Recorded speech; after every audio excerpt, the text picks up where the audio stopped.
YouTube was good. It's 14K JoshAyy, the big brother you never had. Look, man, these days they calling me the modern day Hitch. Back in the day, they was calling me Mr. Barrio. I know what I'm talking about. I'm about to drop some game on y'all, man. Make sure you pay what you owe by liking the video, subscribing to the channel, and you can even leave a comment for the algorithm. Up until this point, I done helped you get your confidence up. I got you comfortable around women. You getting numbers. You flirting. You conversing with women, man. You building attraction. But now it's time for that action. This is my favorite part. We getting into dating. And you read the title, How to Have a Successful First Date. See, you done pulled her now. That's the easy part. Everybody can pull, especially when you got me giving you gems like I'm giving you. So now it's time to take her out. See, when you have a great first date, they gonna almost always want a second date with you. And me personally, I ain't never had a bad date in my life. Except for with that one girl. I think her name was Shan. I get y'all that story time on Patreon. Now, I don't want this video to be too long. Even though that probably would help with the watch time hours. But still, we only gonna talk about location in this one. That's what we gonna limit it to, location. You gotta choose the right spot. And I know you probably asking, why we starting with location? Because, bro, how she gonna meet you somewhere, or how you gonna take her to a place that you don't even know where you going yet? So this is the perfect place to start.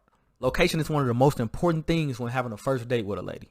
The first thing you want to know about location is you don't want to go to a place that's too far from the girl. Especially if y'all never had face-to-face interaction before. If this y'all first time meeting in person, you do not want her going an hour away to meet up with you. Because while she getting ready, it's going to dawn on her. If she's smart, it's going to dawn on her that, damn, I ain't never met this dude before. I'm about to go an hour away from my home to meet up with a guy that I never met before. How safe is that? Her mind gonna be going crazy. And we typically like women's mind wondering, but not when it comes to safety, bruh. If she got a question whether she gonna be safe with you or not, you out the game. You done struck out already. She gonna be in her head talking about, damn, he could be a serial killer. He can be a goddamn catfish. Yeah, I ain't gonna make this one. I'll catch him when he on this side of town. That's all that shit gonna be going through her mind, bruh. So yeah, she gonna flake on you, man. She gonna flake on you. Another reason that you don't want to choose a place that's too far from her is because it's going to increase the chances of her getting caught in traffic, which means she more than likely going to be running late. When a girl show up late to meet me on a date, I assume that she either got low interest for me or that she's just disrespectful to my time.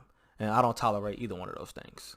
So yeah, you making her drive an hour away or even 45 minutes away is just not smart. Now, with that being said, the second thing that you want to know about choosing the right location is don't pick a place that's too far from you. Because if something came up and she did flake on you, or if she had to cut the date short, then, bro, you got to have that long-ass drive of shame all the way back home. And remember, we want to have a successful night. So if a successful night to you is getting some buns, then you probably ain't going to have a successful night, bro. Because your crib is over here. Y'all had a date way over there. It's highly unlikely that she's going to go all the way back to your crib on the other side of town. So don't pick a place that's too far from your spot. And don't get it twisted. Getting some buns on the first date is not the only indication of a successful first date. It could even be spending more time together after y'all leave a date spot. Like, I don't want to part ways the moment that I pay for the bill. No, I want to get to know you a little more. I want to spend some more time together. That's a successful night right there. So make sure you pick a spot that's pretty neutral. Make sure it's not far from her, but still close to you. That way, if the first spot go good, y'all ate and y'all had good conversation, y'all can go back to your crib and have a little nightcap. And if things escalate from there, then hey, let's get with it. All right, let's get into point number 3. Choose a place that is in your favor. Now, if you know you lactose intolerant or you get real gassy when you eat dairy, then don't choose a Mexican restaurant where it's cheese in every damn thing, or don't choose an ice cream shop. And don't choose a place where garlic is in every dish, because then your breath gonna be stinking. And how you gonna have good conversation with her if your breath stinking? She gonna be trying to get away from your ass. Also, if you want to talk to her and have some good stimulating conversation, don't choose a place that's too loud, like a damn concert or something. Or the movie theaters where they tell you be quiet and don't talk. Now for the next one, we got choose a place that aligns with y'all's interests. Not just your interests, but both of y'all's interests. And this is why getting to know a person is so important. So think about it like this.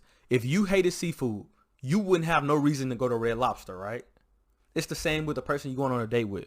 If they not into sports, don't take them to a damn basketball game. You done sit up and took her to a karaoke bar, begging her to get on stage and sing with you. When she the same girl that's in your class, too shy to get up and present her essay in front of her classmates. Do it look like she want to go to a damn karaoke bar, bruh? Do things that align with her interests and your interests too. And for the last one, take her to a place that's going to inspire y'all to have some good conversation. This could be a place that you got personal stories at, a place that you familiar with. Because good conversation is not always, what's your favorite this? What's your favorite that? What you think about this? What you think about that? You don't always have to talk about that, bro. Even though those are good topics too. Y'all can be taking a stroll around your favorite park, and then you tell her how you got chased by a dog over here, or how you got your first kiss here when you was a teenager. You just want it to flow smoothly. That's all. And when things flow smoothly, everybody have a good time. And when everybody have a good time, that make her want to have a second date with you. That make her want to give you them cheeks. So yeah, that's all I got for y'all today, man. I hope it helped. I'm sure it will help. I wish I had somebody to put me on game like this when I was a little grasshopper running around. But yeah, if you made it to the end of the video, just say thank you, man. Say thank you in the comments, and that way I know that you stayed for the whole thing. I'm gonna catch y'all next time, all right? Peace. Don't know why I'm still a playboy.